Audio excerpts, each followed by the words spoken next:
नमस्कार मित्रांनो, आपल्या सर्वांचं मी स्वागत करतो आणि आपल्या या मानवी हक्क कार्यशाळेमध्ये आज आपण जो विषय घेणार आहोत किंवा आज आपण जी काल काल जी आपण चर्चा केली ही आर्टिकल 25 ते 29 या दरम्यान आपण धर्म स्वातंत्र्य या अंगाने आपण चर्चा केलेली होती आणि त्याच्या घटनात्मक तरतुदी आपल्या आर्टिकल मध्ये काय दिलेले आहेत, त्याचे मूलभूत हक्क आहेत या संबंधाने आपण चर्चा केलेली आहे। आज आपण त्याच्या पुढचा पार्ट मध्ये आपण जाऊयात, पण हे पुढचा पार्ट मध्ये जाण्याच्या अगोदर असलम सर आपला आवाज चालू राहिलेला आहे। हा सर, आवाज तुमचा माईक बंद ठेवा। माईक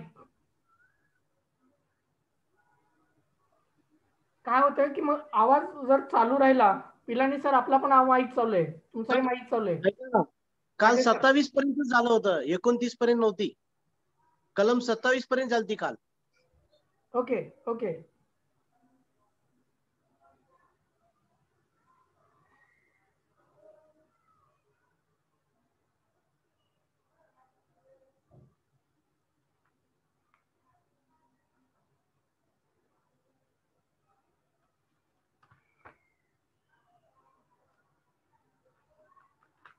गाईज, आपण काल जो पाहिलेला होता तो म्हणजे सांस्कृतिक व शैक्षणिक हक्काच्या संबंधाने आपण तरतुदी पाहिलेल्या होत्या। कलम 25 प्रमाणे आणि 25 ते 28 29 पर्यंत याच्यामध्ये धर्म स्वातंत्र्य, त्याच्यामध्ये धर्म स्वातंत्र्याच्या तरतुदी या संबंधाने आपण चर्चा केलेली होती। आज आपण या ठिकाणी पाहणार आहोत की धार्मिक व भाषिक अल्पसंख्याकांना स्वतःच्या शिक्षण संस्था स्थापन करून चालवण्याचा अधिकार आहे आणि हा अधिकार अशा शिक्षण संस्थांमध्ये आपल्याला कलमाच्या 30 अन्वये प्रदान करण्यात आलेला आहे, अनुच्छेद 30 अन्वये। आता या संबंधाने जर आपण चर्चा करत असताना या कलमामध्ये असं नमूद केलेलं आहे की धार्मिक व भाषिक अल्पसंख्याकांना स्वतःच्या शिक्षण संस्था स्थापन करून चालवण्याचा अधिकार आहे। अशा शिक्षण संस्थांना मदत देताना अमक्या एका धार्मिक व भाषिक गटाची आहे या कारणासाठी व्यक्ती त्या संस्थांमध्ये भेदाभेद केला जाणार नाही असे कलम 30 मध्ये स्पष्टपणे नमूद करण्यात आलेले आहे। कलम 30 अनुसार अशी तरतूद करण्यात आली की अल्पसंख्याकांना स्वतःचे वेगळेपण टिकवता यावे, त्यानुसार इतरांची संस्कृती लादली जाऊ नये हे या हेतूने या कलमामध्ये स्पष्टपणे करण्यात आलेलं आहे, तरतुदी करण्यात आलेले।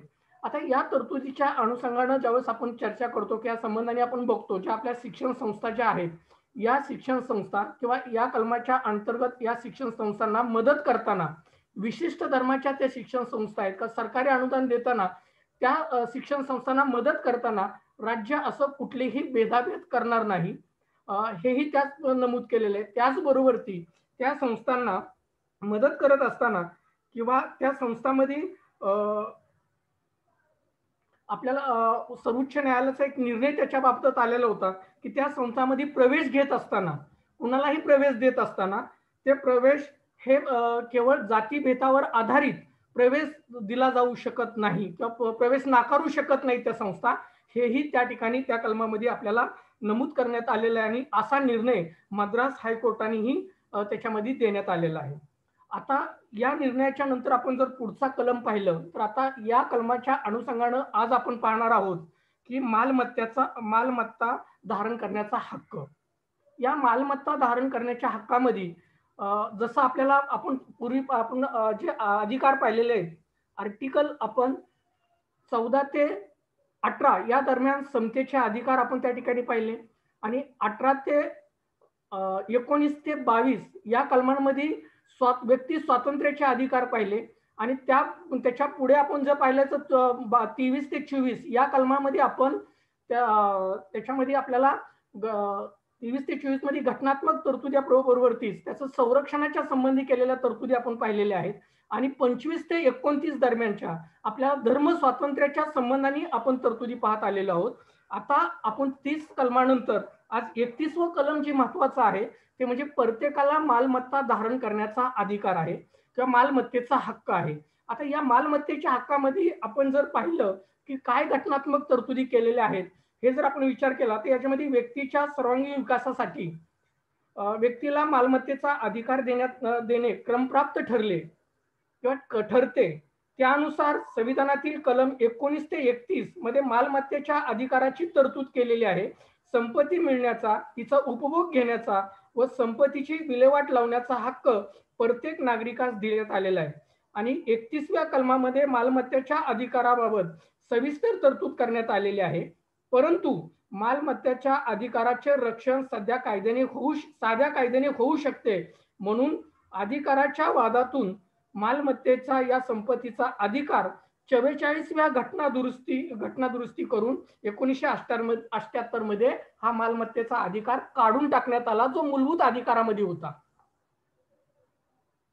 जो मालमत्ता धारण करण्याचा जो अधिकार होता, हा 44व्या घटना दुरुस्ती अनुसार तो पुढे साध्या कलमानेही त्याचं रक्षण होऊ शकतं, साध्या कायद्याने त्याचं रक्षण होऊ शकतं, असं म्हणून मूलभूत अधिकारामधून तो पुढे काढून टाकण्यात आलेला आहे.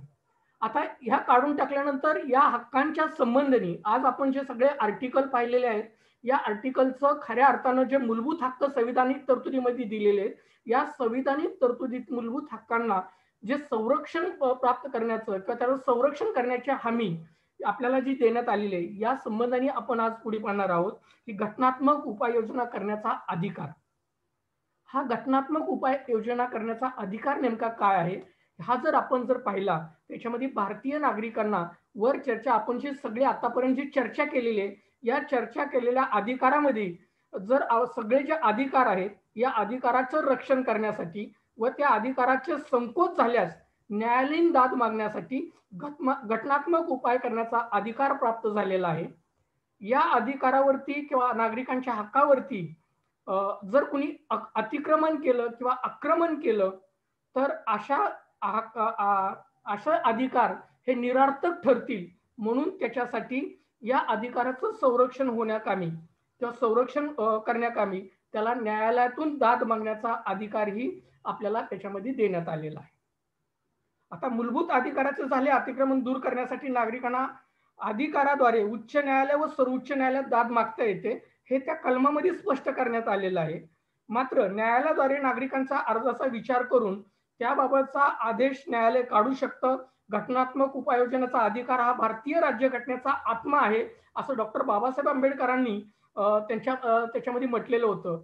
आणि त्यात ते पुढे असं सांगितलं होतं की नागरिकांना आपल्या हक्काचे रक्षण करण्यासाठी न्यायालयाकडे पुढील 5 प्रकारे आपल्याला दाद मागता येऊ शकते. जर ज्यावेळेस आपल्याला असं वाटतं की आपल्या ह्या अधिकाराचं उल्लंघन झालेलं आहे, तर उच्च न्यायालय आणि सर्वोच्च न्यायालय हे या न्यायालयाकडे अर्ज करत असताना आपल्याला 5 प्रकारे आपल्याला ही दाद मागता येऊ शकते. आणि ही 5 प्रकारची दाद मागण्याची जी प्रक्रिया आहे किंवा कुठल्या पद्धतीने न्यायालयात दाद मागता येऊ शकते, जे त्याच्यामध्ये डॉक्टर आंबेडकरांनी ज्या तरतुदी करून ठेवलेल्या आहेत, त्याचे 5 अर्जाचे वेगवेगळे प्रकार त्याच्यामध्ये दिलेले आहेत.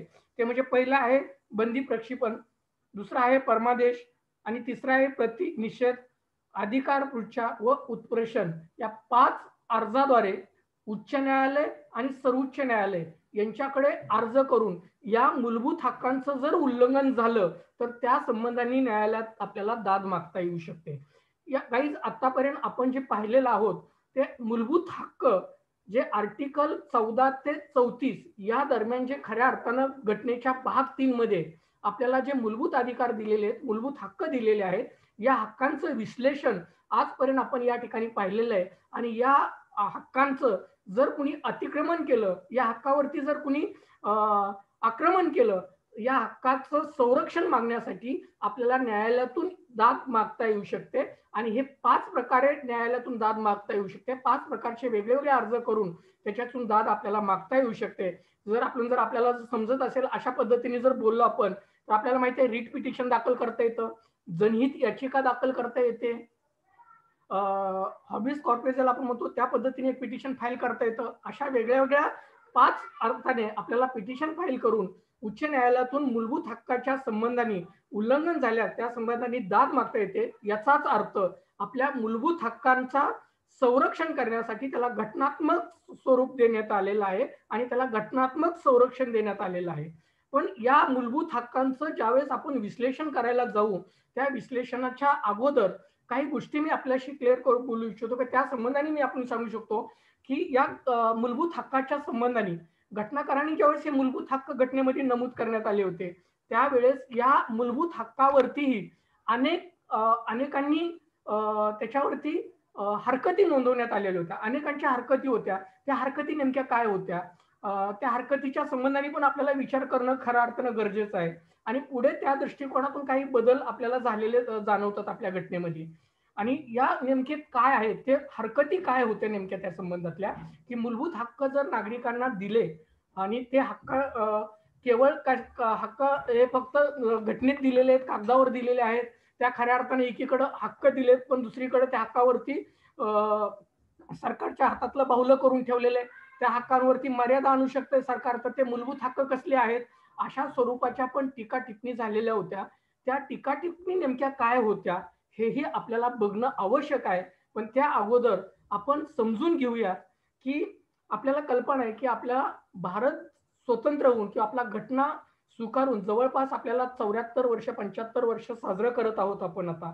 आणि हे 74 वर्ष साजरं करत असताना आपलं भारतीय संविधान हे एकूण 22 भागामध्ये विभागलेलं असून त्यात 295 अनुच्छेद आहेत आणि 12 अनुसूची आहेत. या कारणास्तव भारताचे संविधान हे जगातील सर्वात मोठे संविधान आहे. आजपर्यंत भारतीय संविधानात एकूण 102 घटना दुरुस्ती झालेली आहे. ज्या मूलभूत हक्कामध्ये याच्यामध्ये 102 घटना दुरुस्ती झालेल्या असून या सम अनुच्छेदाची एकूण बेरीज जर आपण आता केली तर 25 भाग आणि अंदाजे 459 अनुच्छेद होतात. पण अधिकृतरित्या 395 अनुच्छेद आणि 12 अनुसूची सह भारताचे एकमात्र राष्ट्रीय ग्रंथ म्हणून देशातील संपूर्ण राज्यव्यवस्था प्रशासनाची जबाबदारी आपल्या मजबूत ह्याच्यावरती चालवताना वाहत असताना आपल्याला दिसून येते. गाईज आपल्याला कल्पना असेल की 102वी जी शेवटची घटना दुरुस्ती झालेली आहे ही 2018 मध्ये घटना दुरुस्ती झालेली आहे. आणि ही घटना दुरुस्ती काय होती हे आपल्याला आता टीव्ही माध्यमातून आणि नुकताच सर्वोच्च न्यायालयाचा निर्णय जो झालेला होता मराठा आरक्षणाच्या संबंधाने, या मराठा आरक्षणाच्या संबंधाने जो निर्णय झाला होता या घटना दुरुस्तीच्या अनुषंगाने ही घटना दुरुस्ती नेमकी काय आहे हे आपल्या लक्षात आलेलं असेल की महाराष्ट्र ज्या राज्य सरकारांना ज्या मागास घटकांना जे खऱ्या अर्थानं समाजाच्या मुख्य प्रवाहामध्ये आणण्यासाठी आरक्षण देण्याचा जो अधिकार होता, जो राज्यांना अधिकार होता, तो 102व्या घटना दुरुस्ती अनुषंगानं तो अधिकार कमी करण्यात आला आणि तो अधिकार केंद्र शासनाला देण्यात आला. ही शेवटची घटना दुरुस्ती आहे जी 102वी घटना दुरुस्ती आहे. म्हणजे एकूण आपल्या भारतीय राज्यघटनेमध्ये एकूण आतापर्यंत 102 ह्या घटना दुरुस्ती झालेल्या आहेत आणि शेवटची घटना दुरुस्ती ही 2018 मध्ये झालेली आहे. ती म्हणजेच आताची आरक्षणाची जी घटना दुरुस्ती आहे त्या संबंधाने आपल्याला त्याबाबतची कल्पना येईल पुढे. पण एक लक्षात घ्यायचंय की आपण ह्या अधिकाराच्या संबंधाने ज्यावेळेस चर्चा करतोय, या हक्काच्या संबंधाने ज्यावेळेस चर्चा करतोय त्यावेळेस भारतीय संविधान मुख्य तत्व आपले हे जे संविधान आहे जे आपण आतापर्यंत आपण जे कलम पाहत आलेलो आहोत, जे आर्टिकल पाहिलेले आहेत, मूलभूत हक्क आपण आतापर्यंत पाहत आलेलो आहोत, हे भारतीय संविधानाचे स्वातंत्र्य, समता, बंधुत्व व न्याय या महान तत्वावर आधारित आहे. ही तत्व डॉक्टर बाबासाहेब आंबेडकर हे त्यांच्या भाषणामध्ये सांगत असताना ही समता, समानता, बंधुता, न्याय ही जी तत्व आहेत ही तत्व तथागत सिद्धार्थ गौतम बुद्ध यांच्या शिकवणीतून या आधारभूत असण्याचं किंवा त्यातून त्यांच्या शिकवणीतून त्यांच्या सांगण्यातून हे घटनेमध्ये घेतलेचं असल्याचं डॉक्टर बाबासाहेब आंबेडकरच्या वेळोवेळी भाषणामध्ये त्यांनी त्या पद्धतीचा उल्लेख केलेला आपल्याला दिसून येतो.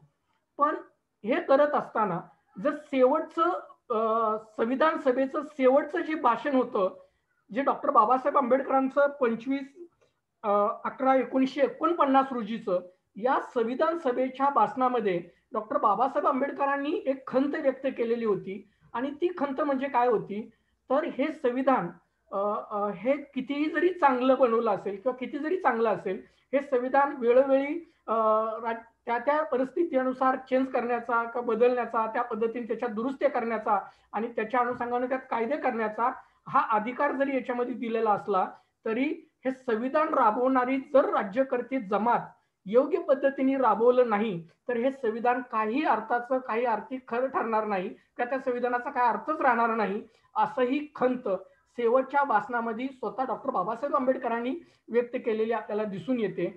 आणि ही जी आताची परिस्थिती आहे, या परिस्थितीवरनं आपल्याला लक्षात येतं की या संपूर्ण चर्चासत्रामध्ये ज्यावेळेस आपण चर्चा करतो किंवा हे सगळं बघतो, तर आताच्या परिस्थितीवरून आपल्याला असं वाटतं की खरोखरच त्याच्यामध्ये ते डॉक्टर बाबासाहेब आंबेडकरांची जी दूरदृष्टी होती ती आताही त्याच पद्धतीने आपल्याला लागू होतं. नाहीतर आज आपल्याला जे अधिकार दिलेले खऱ्या अर्थानं घटनेप्रमाणे आपलं देश लोकशाही प्रधान म्हणून जगामध्ये मिरवतोय, पण दुर्दैवाची बाब म्हणजे त्याच लोकशाहीमध्ये आपलं घटना जाळण्याचं कृत्य देखील आपल्या या देशामध्ये घडू शकतं.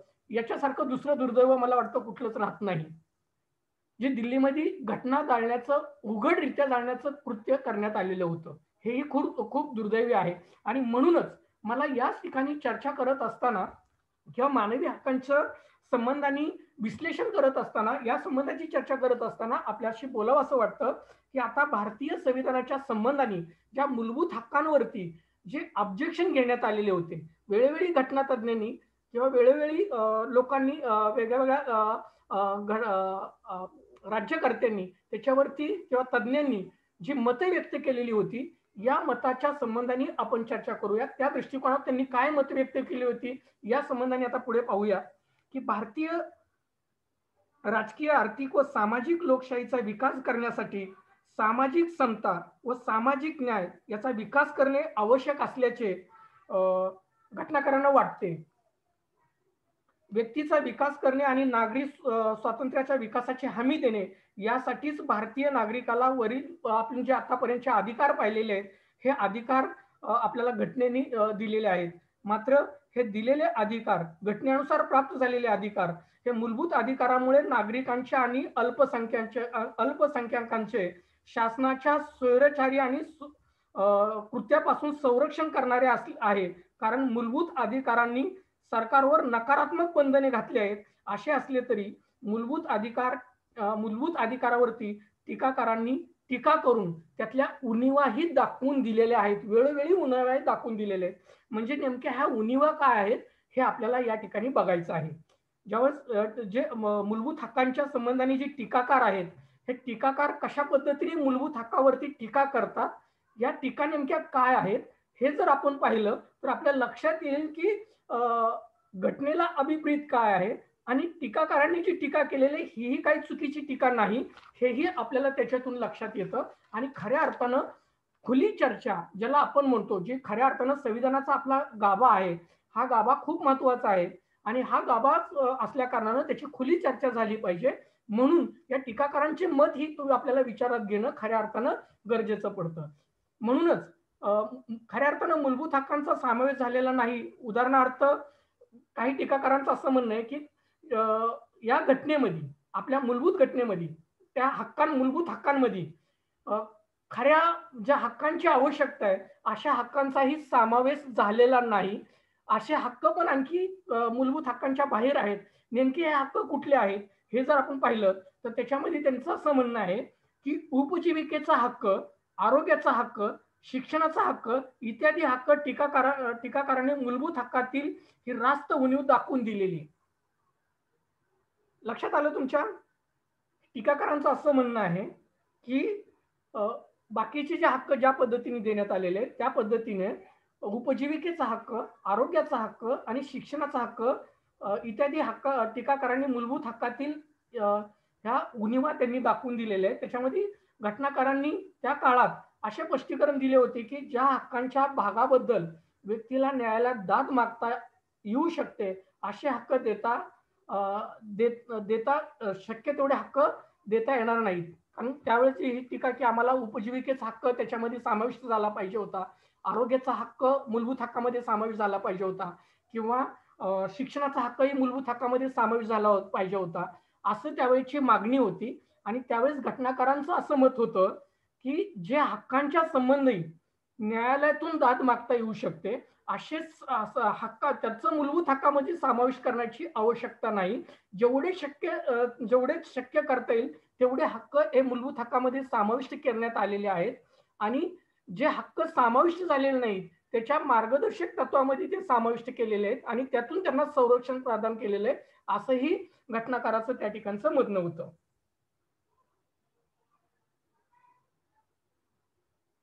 आता त्याच्यामध्ये दुसरा आणखी एक जो टीकाकारांचा आक्षेप होता, तो आक्षेप असा होता की मूलभूत अधिकारावरची बरीच बंधनं घटनेमध्ये घालण्यात आलेली आहेत आणि घटनेने एका हाताने नागरिकांना बरेच मौलिक हक्क दिलेले आहेत, परंतु दुसऱ्या हाताने सर्व हक्क अधिकार काढून घेतले आहेत. याशिवाय आणीबाणीच्या परिस्थितीत हे सर्व मूलभूत अधिकार स्थगित करण्याचा अधिकार राष्ट्रपतींना आहे. उदाहरणार्थ 1975 मध्ये भारतात आणीबाणी जाहीर करून या अधिकारांना स्थगित करण्यात आले होते. मूलभूत अधिकार असे असता कामा नये. मग मूलभूत अधिकाराच्या मर्यादा, मूलभूत अधिकारांनी त्यावरील मर्यादा अशी ठेवावे, असंही टीकाकारांचं म्हणणं होतं. आणि एकीकडे संविधान असं सांगत होतं की मूलभूत हक्कांचं उल्लंघन करणारा कुठलाही कायदा राज्य सरकार, केंद्र सरकार यांना करता येत नाही. मग तेच मूलभूत हक्क जर स्थगित होऊ शकतात, तर त्या स्थगित होणाऱ्या या हक्कांना मूलभूत हक्क कसं समजायचं, असंही टीकाकारांचं त्या ठिकाणचं म्हणणं होतं. कारण आपल्याकडे 1975 साली आपल्या आणीबाणी लागून हे मूलभूत हक्क संपूर्णपणे काढून घेण्यात आलेले होते, स्थगित करण्यात आलेले होते. ते नागरिकांकडे मूलभूत हक्क त्या ठिकाणी नव्हते आणि म्हणून त्या संबंधाने ही जी टीका होत होती की मूलभूत हक्कांना मग मूलभूत हक्क कसं म्हणायचं, मग ते मूलभूत हक्क आणि मर्यादा हक्क असं, त्याला मर्यादा हक्क असं म्हणा, असंही टीकाकाराचं त्या ठिकाणचं म्हणणं आहे. हे म्हणणंही काय वाजवी होतं का, किंवा याच्यावरती आपण त्याच्यावरती डिबेट करू शकतो, त्याच्यावरती चर्चा करू शकतो. अनेकांनी त्याच्यावरती चर्चाही केलेली आहे. काही टीकाकारांनी असेही म्हटले आहे की मूलभूत अधिकाराचे रक्षण लोकमताद्वारे होते, न्यायालयाद्वारे होत नाही. परंतु भारताची प्रचंड लोकसंख्या आणि त्यातही मागासलेल्या अज्ञानी लोकांचे प्रमाण अधिक, तसेच राजकीय दृष्ट्या निद्रिस्त व दारिद्र्य याची संख्या जास्त असल्यामुळे खऱ्या लोकमताचा भारतात अभाव आहे. त्यामुळे मूलभूत अधिकाराची वास्तविक अणुशक्ती हा भारतात अभाव आहे किंवा आकलन करण्याचा अभाव आहे, असंही घटनाकाराचं त्या ठिकाणचं काही मत आहे. त्यामुळे मूलभूत अधिकार म्हणजे समानकारी पक्षाची कृपामर्जी असंच म्हटलं पाहिजे. 1950व्या सांप्रदायिक दंगे, गुंडेगिरी आणि दरोडेखोर यांना हालचालीला प्रतिबंध करण्यासाठी प्रतिबंधात्मक स्थानबद्धता कायदा पास करण्यात आला. या कायद्याचा भरमसाठ प्रमाणात उपयोग व दुरुपयोग सत्तारूढ पक्षांनीच केलेला आपल्याला दिसून येतो. जो स्थानबद्ध करण्याचा जो कायदा आहे ना, की ज्याला आपण तडीपारी म्हणतो, हा तडीपारीचा उपयोग हे राज्यकर्त्यांकडूनच मोठ्या प्रमाणात होतो आणि त्याचा उपयोग होण्यापेक्षा त्याचा जास्त दुरुपयोगच केला जातो राज्य सत्तेकडनं. हे आपल्याला वेळोवेळी अनेकांनी त्याच्या संबंधांची आपली मतं मांडलेला आपल्याला दिसून येतं. आणि म्हणूनच मग मिसासारख्या कायद्यामुळे मूलभूत अधिकारावर होणाऱ्या आक्रमणापासून कसे संरक्षण करावे याचाही विचार घटनात्मक उपाययोजनेच्या अधिकारात करण्यात आलेला नाही. भारतात प्रजासत्ताक लोकशाही निर्माण केली असे असले तरी प्रत्यक्ष काही राजकीय हक्कांचा समावेश मूलभूत अधिकारात करण्यात आलेला नाही. उदाहरणार्थ मतदान करणे, सार्वजनिक पद स्वीकारणे इत्यादी बाबत तरतुदी करण्याचा अधिकार संसदेला दिला आहे. त्यामुळे अवास्तव स्वरूपाचे निर्बंध लादण्याची शक्यता जास्त आहे, असंही काही टीकाकारांचं या ठिकाणचं म्हणणं आहे. आता या टीकाकारांचं म्हणणं घेत असताना गाईज मला असं वाटतं की आपला हा पहिला सेक्शन झूमचा अर्धा तासापर्यंत होत आलेला आहे. जरी मध्येच कट झालं, मध्येच चर्चा करत असताना, तर प्रत्येकाने पुन्हा त्याच लिंकमध्ये जॉईन व्हायचं आहे, कारण 4च मिनिट बाकी आहेत पुढे. आणि हे आज आपण चर्चा एका वेगळ्या भागाकडे संपून यानंतर या मूलभूत हक्काच्या संबंधाने आता जो 10 डिसेंबर 1948 रोजी आंतरराष्ट्रीय समूहाने पॅरिसमध्ये स्वीकारलेली जी मानवी हक्काच्या वैश्विक जाहीरनामा आणि त्याच्या तरतुदी, आणि आता आपण पाहिलेले आहेत की आपल्या राज्यघटनेतील भाग 3 मधील मूलभूत अधिकार, आणि पुढे आपण पाहणार आहोत की वैश्विक जाहीरनाम्यातल्या तरतुदी. आणि या तरतुदी झाल्यानंतर आपल्याला बघायचं आहे की या मानवी हक्कांना खऱ्या अर्थानं त्याचं संरक्षण व्हावं. त्या मानवी हक्काचं उल्लंघन झालं तर त्याच्यावरती कारवाई करण्यासाठी एक स्वतंत्र यंत्रणा असावी. अशी यंत्रणा जो 1993चा कायदा मानवी हक्क संरक्षण अधिनियम करण्यात आला. या अधिनियमाद्वारे जो कायदा करण्यात आला आणि त्या कायद्याप्रमाणे जो आयोग अस्तित्वात आला, जी यंत्रणा उभी राहिली, ही यंत्रणा कशी उभी राहिली, त्या यंत्रणेचे प्रमुख कोण असतात, त्याच्या नियुक्त्या कोण करतं, त्याचे सभासद कोण असतात, या अँगलने आपल्याला चर्चा करायची आणि त्या आयोगाचे नेमके उद्दिष्ट काय आहे, तो आयोग मानवी हक्काचं संरक्षण कशा पद्धतीने करतो, उल्लंघन झालेल्या का मानवी हक्काचं उल्लंघन झालंय अशी तक्रार त्याच्याकडे ज्यावेळेस प्राप्त होते, ही तक्रार प्राप्त झाल्यानंतर मानवी हक्क आयोग या निमित्तानं त्याच्यावरती कशा पद्धतीने कारवाई करतो, या अँगलनी आपण या गोष्टीच्या दृष्टिकोनातून चर्चा करणार आहोत.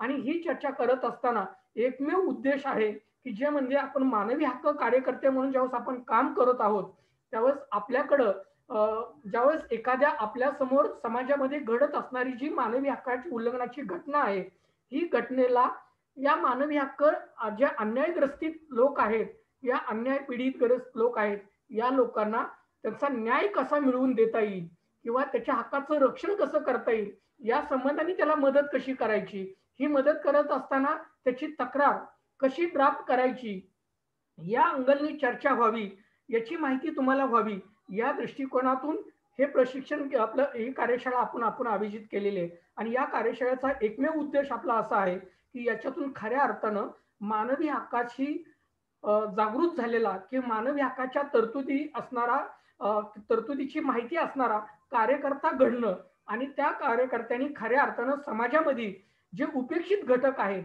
या उपेक्षित घटकांना आपल्या हक्काविषयीची जागरूकता त्याच्यामध्ये निर्माण करून देणं, हे या प्रशिक्षणाचा उद्देश आहे. कदाचित आपल्याला कलमाची ज्यावेळेस तयारी होते किंवा कलमाची ज्यावेळेस माहिती सांगितली जाते, ही कलमाची आणि कायद्याची माहिती हे नेहमीच रटाळवाणी असते, ऐकायला खूप बोर वाटतं, हे आपल्या सगळ्यालाच माहिती आहे. आणि म्हणून मला असं वाटतं की हे समजून घेणं खऱ्या अर्थानं गरजेचं आहे. कायदा कितीही जरी किचकट असला तरी एकदा का तो तुमच्या लक्षात आला की त्या संबंधाने परत आपल्याला त्या दृष्टिकोनातून न्याय मागताना किंवा आपल्यावरती एखादा अन्याय झाला तर तो अन्यायाचा दाद कुठं मागायची, याची कायदेशीर तरतूद कशी आहे, ही जर एकदा आपल्याला लक्षात आली तर मला असं वाटतं की आपला कार्यकर्ता हा मानवी हक्काच्या दृष्टिकोनातून जागृत असा बनेल आणि तो समाजाप्रती आपल्याला काम करत असताना त्या हक्कांविषयीची जागृती समाजात घडवेल.